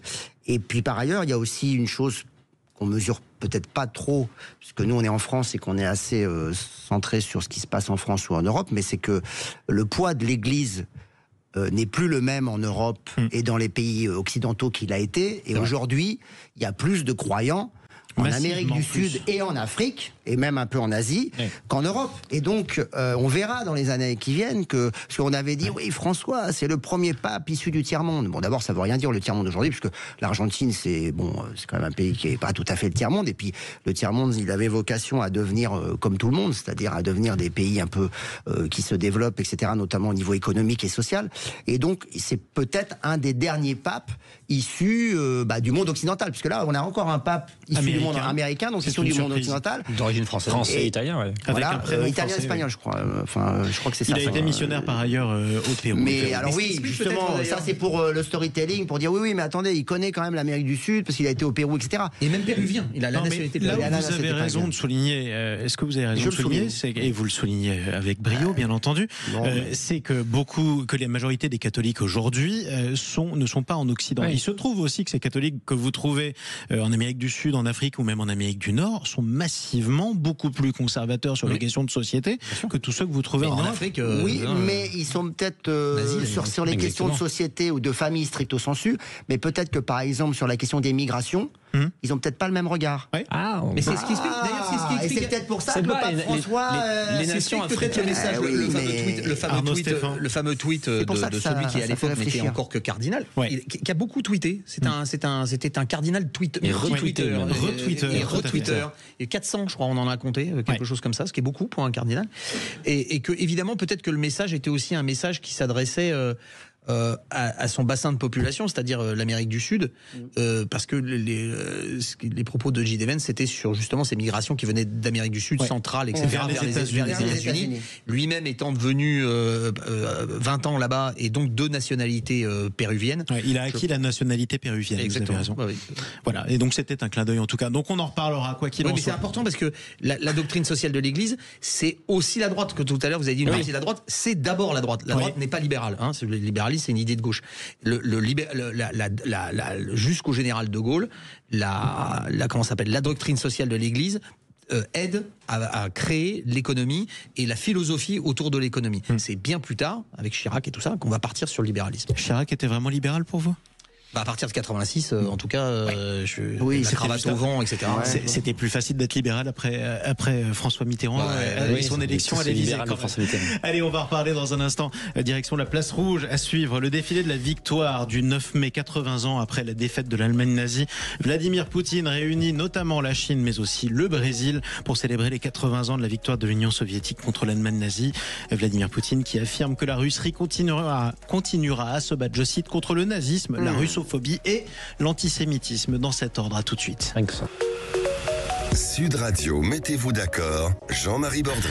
De la place Saint-Pierre à la place Rouge, avec nos 4 débatteurs, nous sommes toujours avec Théo Hamsaadi, toujours avec Arnaud Stéphan, avec Jean-Luc Benamias en duplex sur Sud Radio et Alexis Bachelet. Vladimir Poutine qui célèbre ce 9 mai, c'est la tradition en Russie, le 9 mai sur la place Rouge, la victoire, les 80 ans de la victoire, notamment de l'Union soviétique, des alliés en général, contre l'Allemagne nazie. Vladimir Poutine qui a accueilli en grande pompe, comme il se doit, le président chinois Xi Jinping, le président brésilien aussi, Lula, en d'autres termes, le camp pas forcément anti-occidental, mais non-occidental.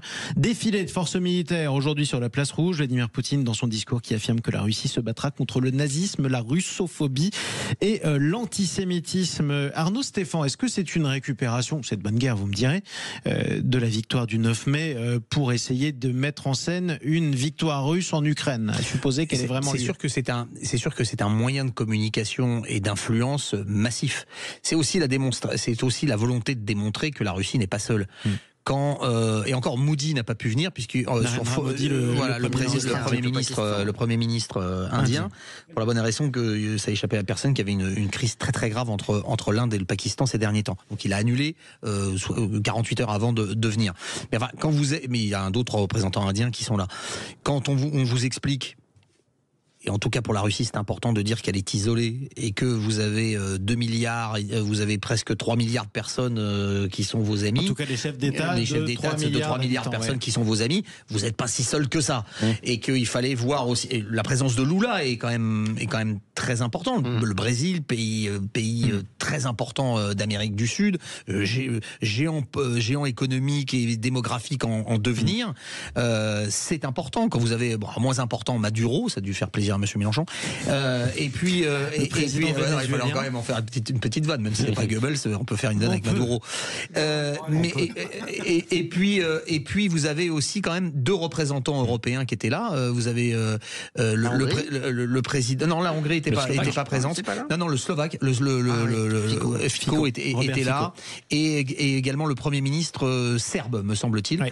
Ce qui est un message. Non, il n'est pas dans l'Union européenne, mais ça fait partie des pays qui frappent à la porte, en tout cas, où l'Union européenne essaye d'élargir, en tout cas, ces pays-là, ce qui est un message important. Donc voilà, je pense que c'était à la fois une démonstration de force, c'était à la fois une démonstration, parce que vous avez des troupes de tous ces pays qui ont défilé, y compris aussi le Laos, y compris le Vietnam, etc. Donc c'est aussi une démonstration de force.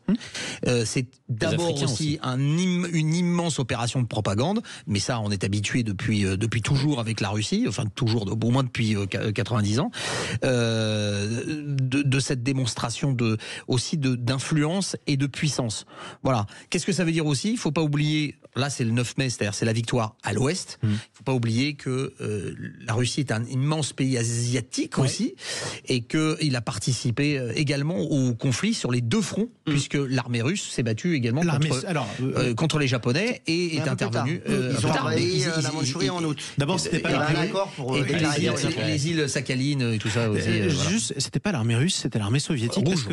L'armée rouge soviétique. Vous avez raison, c'est pas l'armée russe. Vous aviez plusieurs millions de soldats ukrainiens aussi dans cette armée rouge, même si le Kremlin essaye de le faire oublier. Et les autres républiques qui sont d'ailleurs présentes aussi, ce qu'on appelle la CEI, qui était présente également. Sauf les États baltes, bien entendu, parce qu'ils étaient soviétiques sans jamais avoir le choix. Les autres non plus. Théo Hamsadi. Oui, et puis il y avait aussi des présents importants qui étaient certains États africains qui auparavant étaient notamment dans la zone d'influence française. Cet événement dit une chose, c'est Sassou Nguesso était là, exactement. Cet événement dit une chose, c'est le basculement du monde, ou en tout cas le risque de voir le monde basculer totalement, en tout cas ailleurs que dans les mains occidentales. Et je pense que c'est dû notamment à un aspect, c'est que l'Occident se renie depuis des années. Et l'Occident s'est affaibli depuis des années. Et quand une civilisation est affaiblie, la nature. Pourquoi l'Occident se renie ? L'Occident se renie parce que ce soit en termes de valeur, que ce soit même en termes de parole dans le monde, de crédibilité. C'est-à-dire ? Mais par exemple, quand vous avez les États-Unis qui sont responsables de la déstabilisation de l'Afghanistan, alors que normalement ils étaient censés être là pour apporter la liberté et la prospérité, et puis qu'ils abandonnent l'Afghanistan de façon très lâche, tout en déstabiliser l'Afghanistan. Non, les États-Unis ont envahi avec leurs alliés de l'OTAN. Bien évidemment, l'Afghanistan des talibans. D'ailleurs, les Russes avant eux, mais ensuite c'est aussi le cas des Français en Libye, c'est aussi le cas de plein de choses. Mais dans tous les cas, les Occidentaux, en promettant la liberté en fait à plein de pays, se sont un peu trahis parce qu'au fond ils ont les choses étaient bien plus compliquées qu'on l'a dit, et aussi parce que nos civilisations, nos nations, même à l'intérieur, on est affaiblis. On a des dirigeants qui sont fortement contestés, mais c'est normal, c'est le jeu démocratique. Mais on a des dirigeants qui sont contestés, on a des armées affaiblies depuis des décennies maintenant parce qu'on a fait le choix de se démilitariser, même si ça revient. En Europe. Et en Europe, surtout, les États-Unis n'ont jamais fait ce choix-là et grand bien leur face. Mais donc au final, ça dit une chose, c'est que on a perdu, en tout cas on est en train de perdre le leadership. Et je pense que face à cela, le sentiment européen doit revenir définitivement, qui n'est pas du tout un sentiment fédéraliste. Moi je ne suis pas un fédéraliste, mais le sentiment de se dire qu'on a quand même un passé commun, l'histoire de ces grandes nations qui se sont fait la guerre avec une grande culture, civilisation chrétienne, latine, issue d'un mariage entre la Grèce et Rome et Jérusalem. Ces civilisations-là ont encore quelque chose à dire à ce monde-là, et ont encore quelque chose à offrir à ce monde-là. Et c'est vraiment dans ce sentiment européen, indépendant aussi de la puissance américaine, parce que ce sera aussi une partie de notre succès à l'avenir, qu'on retrouvera la prospérité qu'on avait auparavant. Jean-Luc Benamias. Il n'a échappé à personne que la géopolitique mondiale, depuis plus de 15 ans, a totalement été bouleversée. Et qu'il ne fallait pas être fin clair pour s'apercevoir, et pour plus que s'apercevoir, que 1,5 milliard d'Indiens, 1,5 milliard de Chinois, et plein d'autres pays à 250 millions d'habitants, Nigeria, Brésil, allaient dire à un moment donné, la puissance occidentale ne va plus diriger à elle toute seule le monde. Ah oui. Alors, je reviens sur ce qui se passe à Moscou. Moi, je pense que en dehors du fait de ce qu'on peut penser sur Vladimir Poutine, on ne pense pas que du bien, évidemment, mais il a bien le droit de fêter la libération et la fin de la guerre de 39-45. Et il est normal qu'un certain nombre de pays soient venus. Moi, je suis assez content de voir que, effectivement, un président démocratique comme Lula soit présent, parce que je pense que... Alors, je vais plus loin, Jean-Luc. Est-ce que vous auriez aimé que la France envoie des représentants, à supposer qu'ils aient juste été invités, évidemment? Écoutez, clairement... il n'a pas eu de chance, Macron, une fois de plus. Hier, il faisait la commémoration du 8 mai et un nouveau pape a été nommé. Alors évidemment, il est élu. C'est régulier depuis quelque temps avec Macron. Il se trompe, mais moi j'aurais bien... Oui, si la France, pas Macron, avait été invité, je vois pas très bien pourquoi on aurait refusé. Bon, en peut-être dehors... parce qu'il nous a menacé du feu nucléaire il y a quelques semaines, il y a quelques mois, il y a quelques années. Oui, d'accord. Le fait que... Alors, pour revenir maintenant sur ce qui vient d'être dit sur l'Union européenne, en tous les cas sur l'Europe, je pense qu'effectivement, ça repose la question de savoir comment nous reconstruisons une Europe. Elle ne se construira pas, cette Europe, uniquement autour de l'Union européenne telle qu'on la connaît aujourd'hui. On ne fera pas sans les Anglais, on ne fera pas sans les Norvégiens, et je vais aller plus loin, on ne fera pas sans les Suisses. Oh, mais pourquoi pas, écoutez. Alexis Bachelet? Oui, non, c'est évident que... Bon, la Russie n'est pas complètement seule, c'est en tout cas l'enseignement de ce défilé pour la victoire, c'est important de le rappeler aussi. Oui, mais est-ce qu'elle n'est pas complètement seule pour des bonnes raisons? Parce que finalement, Vladimir Poutine n'a pas tellement le choix que de se jeter dans l'accord perdu dans une relation avec les Chinois qui aujourd'hui lui fournissent des matières premières et des composants pour que son armée puisse encore espérer finir la conquête du Donbass, qui quand même s'éternise, ce qui prouve que la Russie n'est pas une aussi grande puissance que Vladimir Poutine l'a imaginé quand il a envahi l'Ukraine. Et ce qui prouve aussi que la Russie est un pays en fort déclin. Je veux dire, c'est une ancienne puissance coloniale qui n'a plus les moyens d'occuper ses anciens vassaux, l'Ukraine, la Moldavie et peut-être les États baltes. S'il en avait les moyens, je pense que Poutine aurait essayé de récupérer tout ça.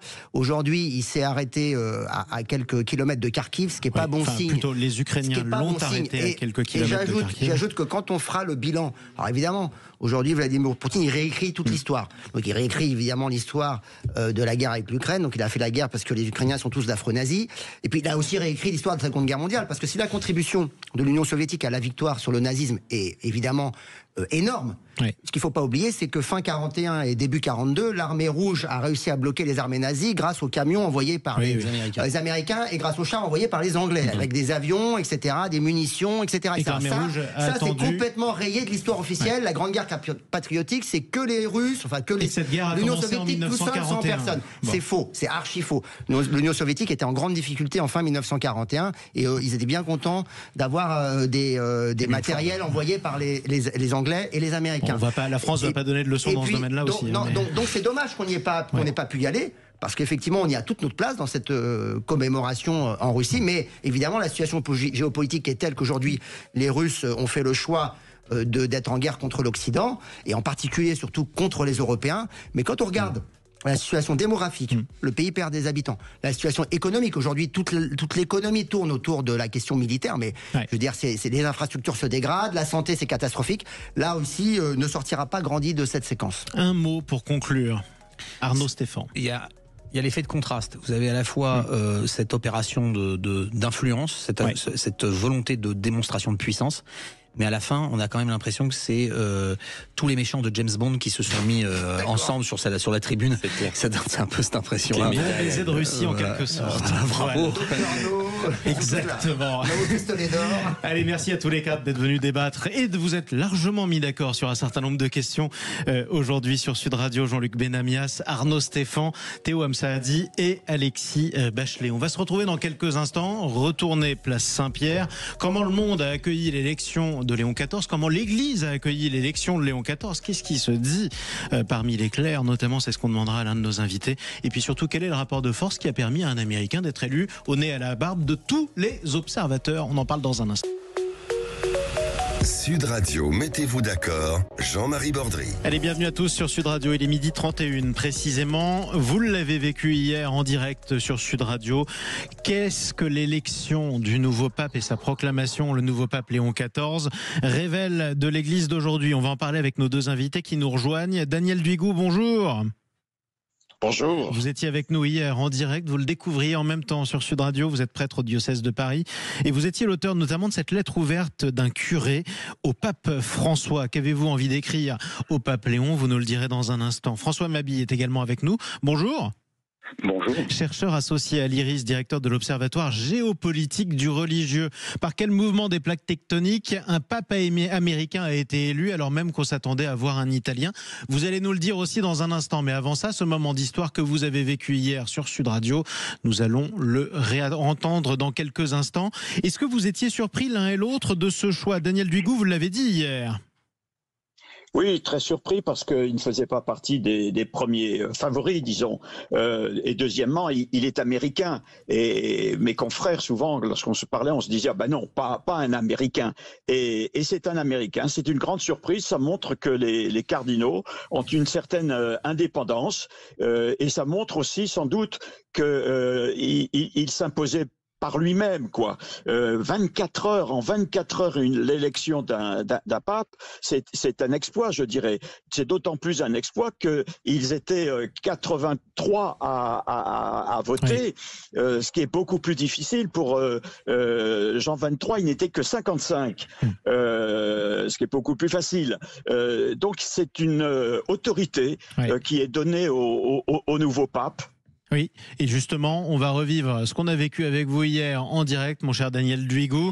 Vous étiez sur Sud Radio en compagnie de notre confrère Frédéric Brindel. Annuncio vobis gaudium magnum.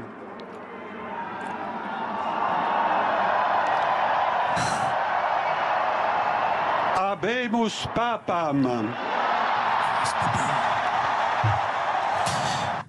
Le nouveau pape Léon XIV, Robert Francis Prévost, un patronyme français, un pape américain qui a acquis aussi la nationalité chilienne. Est-ce une surprise importante pour vous aussi, François Mabille ? Oui, c'est une surprise, alors on va dire relative, son nom effectivement circulait, mais pas parmi les tout premiers favoris, et effectivement le fait que ce soit un pape nord-américain était peu envisageable, mais parce que on n'a pas prêté attention au fait qu'il n'était pas que nord-américain, qu'il avait une double nationalité, qu'il passait 20 ans au Pérou, et donc que son profil était un profil tout à fait acceptable pour les cardinaux latino-américains. Et donc, voilà, je dirais que c'est plutôt un pape des Amériques plutôt que de l'Amérique du Nord. Et là, on a un facteur explicatif sans doute. Et donc, une forme de continuité avec le pape François, un pape missionnaire. Il a été missionnaire au Pérou. Daniel Duigou, vous avez vous-même été missionnaire dans un autre pays. Qu'est-ce que cela implique pour le prochain pontificat ? Ah, c'est important cette notion, je dirais une nouvelle notion de la mission.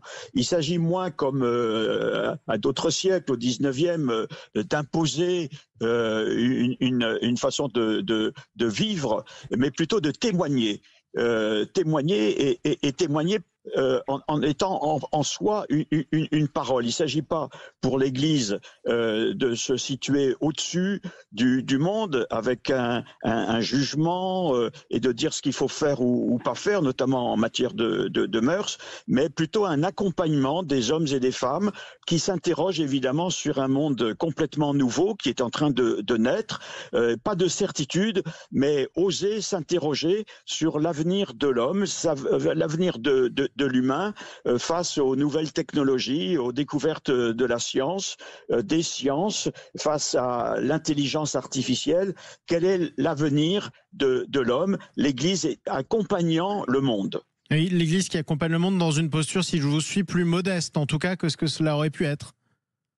Absolument. Ce que j'ai remarqué là dans son homélie, c'était à la fois l'humilité et la fermeté. Alors, une fermeté peut-être plus grande que pour dans le discours de François, mais humilité, se voulant très simple devant les cardinaux qui venaient de les lire. Très simple, mais alors un enseignement quand même symbolique de cette présentation du nouveau pape hier, c'est, vous me direz c'est accessoire par définition, mais quand même, c'est ce changement vestimentaire. Le pape François était apparu tout de blanc dans un accoutrement beaucoup plus moderne. Le pape Léon XIV, lui, était vêtu de la même manière que tous ses autres prédécesseurs, Benoît XVI, Jean-Paul II, ainsi que leurs prédécesseurs à eux. Qu'est-ce que ça signifie, Daniel Duigo ? Je pense que c'est un atout majeur aujourd'hui. Avec François, l'Église a connu des tensions très très importantes. On lui prête ce mot, on lui prête ce mot, le carnaval est terminé. C'est ce qu'aurait dit François lorsqu'on lui proposait de s'habiller pour sa proclamation de la même manière que tous les autres, et donc Léon hier. Voilà, il se voulait le plus proche possible de la base de l'Église. Et d'ailleurs, je vous le rappelle, il est allé se loger en face du Grand Palais. D'ailleurs, ça va être intéressant de savoir si Léon XIV va réintégrer les grands appartements ou s'il va rester à Sainte-Marthe. Ça va être une indication. Oui. Mais voilà, cette façon de se présenter, c'est un signal envoyé aux cardinaux pour leur dire je vais vous respecter dans la tradition. Il rassure. Je crois que le grand atout de ce pape, de ce nouveau pape, c'est de rassurer notamment l'aile droite, si j'ose dire, les conservateurs. Il s'agit de faire évoluer l'Église, qu'elle bouge encore plus. Sans le faire trop brusquement, quoi. Ensemble. C'est surtout ensemble. Oui, tout à fait. Je pense qu'on a là une des clés de son élection. On savait bien qu'il y avait en quelque sorte trois blocs dans le conclave. Un bloc des réformistes, je te dirais, sociaux, intéressés par le grand engagement social du pape François. Un second bloc à peu près équivalent de modérés institutionnels, ceux qui voulaient une réforme institutionnelle de l'Église, intéressés par la synodalité, par exemple, mais qui souhaitaient le faire de manière sans doute plus souple, moins brutale. Pour réexpliquer ce terme, pardonnez-moi François Mabille, pour tous ceux qui nous écoutent, qui sont peu au fait du jargon de l'Église, la synodalité. Oui. Alors, je vais le dire à ma façon pour que ça soit compréhensible du plus grand nombre. L'Église catholique, elle est hiérarchique, elle est très centralisée. Il y a le gouvernement de l'Église, la curie romaine. Et donc là, il y a une vision nouvelle que le pape François a essayé d'introduire en disant il faudrait une Église qui soit plus collégiale, se reposer davantage sur les églises locales. Et il faut que la curie romaine, plutôt que d'être une sorte de centre décisionnel imposant son autorité, soit davantage ou soit totalement au service des églises locales. Voilà. Et puis, il y a eu aussi la volonté d'avoir une église plus inclusive, donc plus ouverte à une prise de parole et à une co-responsabilité, le terme est un peu fort, mais des laïcs avec les évêques. Bon, ça donnait tout un processus de réflexion qui s'est poursuivi pendant 2 ans, mais on sait bien que ce processus-là a provoqué également des réactions des plus traditionnalistes, des plus conservateurs. Mais on voit bien que dans l'élection, ces conservateurs finalement ont été d'une part minoritaires et qu'il y a eu une entente entre les 2 premiers blocs que j'évoquais, et puis que sans doute, dans le profil de Léon XIV, je pense que le fait qu'il soit canoniste a également joué. Que d'une certaine canoniste, manière... docteur en droit canon, le droit interne de l'Église catholique, c'est très particulier. Tout à fait, et ça signifie quand même qu'il y a là un juriste, c'est un juriste qui a été élu, et donc vous voyez c'est une figure de compromis, c'est-à-dire que dans le processus de réforme, cet homme-là va raisonner en juriste. Dans les règles. Et donc, alors à la fois dans les règles, en connaissant les règles, quitte à les faire évoluer, mais quand on connaît les règles, eh bien on est effectivement probablement mieux placé pour les interpréter et les changer. Et donc il peut apparaître comme un discret réformiste d'une certaine manière et effectivement pouvant être acceptable, y compris pour les conservateurs qui étaient présents. Est-ce que ça veut dire, Daniel Duigou, pour vous, que ce nouveau pape sera moins autoritaire en interne, hein, j'entends, à l'intérieur de l'Église, que ne l'était son prédécesseur François ? Ah, c'est sûr même. Et sans doute que, enfin c'est ce qui se dit, Parolin, qui était le Premier ministre, d'une certaine façon, secrétaire d'État du Vatican, et favori d'ailleurs, voilà, pour nous. Au Vatican, qui a facilité l'élection de Prévost, le cardinal Prévost, parce qu'il fallait réconcilier d'une certaine façon le pape avec la curie. Il a énormément chahuté la curie. La curie romaine, bon, c'est le gouvernement de l'Église. La curie, c'est le gouvernement de l'Église. Il a parlé d'Alzheimer à propos de certains, donc c'est quand même très dur.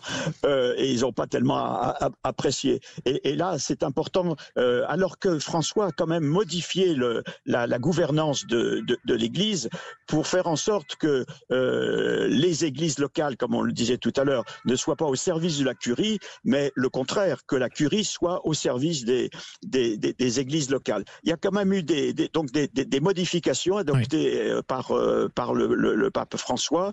Il va pouvoir en bénéficier d'une certaine façon, mais en réconciliant les uns et les autres. Allez, on va continuer à en parler. Que peut-on attendre de ce nouveau pape? Avec vous deux, Daniel Duigou et François Mabille. Restez avec nous sur Sud Radio. Sud Radio, mettez-vous d'accord, Jean-Marie Bordry. Comment Léon XIV est devenu le successeur de Saint-Pierre? On en parle avec nos deux invités, Daniel Duigou, prêtre au diocèse de Paris, auteur d'une lettre ouverte d'un curé au pape François, et François Mabille, chercheur associé à l'IRIS et directeur de l'Observatoire géopolitique du religieux. Une élection de Léon XIV finalement très rapide, et d'ailleurs on commence à en apprendre davantage sur les coulisses de cette élection, avec notamment cette interview du cardinal Vesco dans les pages de nos confrères du Figaro aujourd'hui. Apparemment, le pape Léon XIV a bénéficié d'un score, je cite, magistral lors de ce conclave. Au deuxième jour du conclave, je cite encore le cardinal Vesco, on savait déjà qui ce serait. Il y a presque eu unanimité au terme des congrégations générales. Ce sont les discussions entre les différents cardinaux qui ont précédé le conclave. Tout était donc joué d'avance, en fin de compte, François Mabille?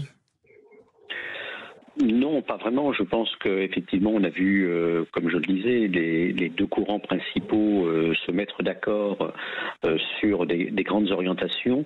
Ensuite, il fallait trouver les noms, et sans doute que certains des papabiliés auxquels on pensait initialement ont fait savoir assez rapidement, soit qu'eux-mêmes n'étaient pas intéressés, entre guillemets, ou alors se désistaient en faveur de Léon XIV en l'occurrence. Mais il ne faut pas négliger ce processus quand même assez long de discussion. On peut d'ailleurs ajouter que la fin du synode qu'on évoquait tout à l'heure en 2024 a pu également, d'une certaine manière, être une sorte de pré-préparation à la réflexion sur l'avenir d'un nouveau pontificat. Oui, on préparait déjà la succession en quelque sorte du pape François. Le cardinal Vesco, à qui le Figaro demande est-ce que le fait qu'il soit américain a joué dans le choix des cardinaux pour Léon XIII? Le cardinal Vesco qui répond je n'en sais rien, pour moi il a surtout vécu en Amérique latine. C'est un peu ce que vous disiez, Daniel Duigou. Oui, tout à fait. Il a beaucoup insisté sur deux choses. D'abord, faire l'unité, mais dans la pluralité. Il a été en mission au Pérou, il connaît donc assez bien le monde, d'autant plus qu'il a été responsable pendant 2 ans de la nomination des évêques, donc il a rencontré beaucoup d'évêques, il a rencontré beaucoup de cardinaux, il a eu le temps aussi de comprendre comment fonctionnait le Vatican, et donc il était quand même préparé, si j'ose dire, et connu par les uns et les autres pour son humilité, pour son efficacité aussi. C'est un Américain, il a une méthode de travail, et pour sa discrétion. La preuve, on ne parlait pas de lui au moment des séminaires qui ont précédé le conclave. On parlait d'autres cardinaux, des favoris, et il prenait une petite voiture pour entrer et sortir du Vatican et pour ne pas être vu par les journalistes. Ouais. Comme quoi il se préparait, il avait quand même déjà une certaine idée des événements, et il se préparait déjà dans une certaine discrétion à devenir le 260e pape. Comment se déroule ce genre de campagne électorale, en quelque sorte, dont on ignore presque tout, en tout cas en public, François Mabille? Est-ce qu'on déclare clairement « je veux prendre la succession de notre défunt Saint-Père » ou est-ce que ça se fait de manière beaucoup plus informelle? Non, écoutez, ça se fait de manière beaucoup plus informelle. Je n'ai pas connaissance d'un cardinal ayant dit qu'il rêvait d'être pape depuis qu'il se rasait le matin, donc depuis 20, 30 ans, 40 ans. Voilà. Pardonnez cette question profane, mais on est obligé de se la poser. Non, mais effectivement, je dirais qu'il y a à la fois vous savez, un processus d'élection, c'est déjà une évaluation d'un pontificat. Et donc, il est très difficile à des personnes de se prédéclarer en quelque sorte, alors que l'évaluation n'a pas été faite. Ensuite, bien évidemment, il peut y avoir des ambitions, mais la nature quand même de l'Église catholique est d'abord d'être religieuse, d'être au service d'eux. Et même si on peut critiquer bien des aspects de l'Église catholique, etc., il faut aussi prendre au sérieux cette identité religieuse-là et prendre au sérieux ce que ces hommes disent d'eux-mêmes et de leurs convictions religieuses, de leur vocation. Donc ça joue. Et le troisième aspect, c'est que, comme c'était dit à l'instant, l'Église vise l'unité, sa propre unité, l'unité du genre humain, et en tout cas sa propre unité. Ce qui veut dire que si vous faites campagne au nom de quoi? Au nom de convictions, en étant soutenu par qui? Par un clan, par un groupe, et là vous ruinez l'unité. Donc il y a, je dirais, un jeu assez subtil qui va du faux semblant jusqu'à des convictions qui peuvent être évoquées par exemple dans les congrégations générales. On sait très bien que par exemple le pape François avait pris la parole durant les congrégations générales, et que, aussi bref son message fut-il, 2-3 minutes, ce qu'il avait dit sur une église moins autocentrée, tournée vers les pauvres, vers les périphéries et les périphéries existentielles, avait marqué. Et à ce moment-là se dégage finalement une perception que quelqu'un a une vision et dessine finalement, même si c'est à grands traits, un avenir pour l'Église catholique qui correspond à l'attente d'une majorité de personnes. Donc vous voyez, c'est un processus qui est à la fois informel, fait de non-dits, mais également de prise de parole, et c'est ce qui confère aussi la singularité à ce type d'élection. Alors, quelle place maintenant dans cette nouvelle Église pour les conservateurs? Prenons par exemple le cardinal Robert Sarrat, très critique, même ouvertement d'ailleurs, on peut le dire, du pape François. Quelle sera sa place dans ce nouveau pontificat et son attitude envers le nouveau pape? Daniel Duigou. Je pense que vraiment, on pourrait dire que le cardinal Sarrat a fait tout ce qu'il fallait pas faire pour être pape. Il a mené campagne, je ne sais pas d'ailleurs avec quel budget, accorder des interviews, faire la une de certains journaux, donner des déclarations de 52 minutes à des télévisions, pour d'une part critiquer évidemment, comme on vient de le dire, le pape François, et puis deuxièmement pour présenter sa candidature. C'est la dernière chose qu'il faut faire. C'était presque une première, non ? C'est peut-être une première, parce que maintenant, avec les moyens de communication, très facilement, un individu peut faire campagne au niveau mondial, ce qui n'était pas possible auparavant.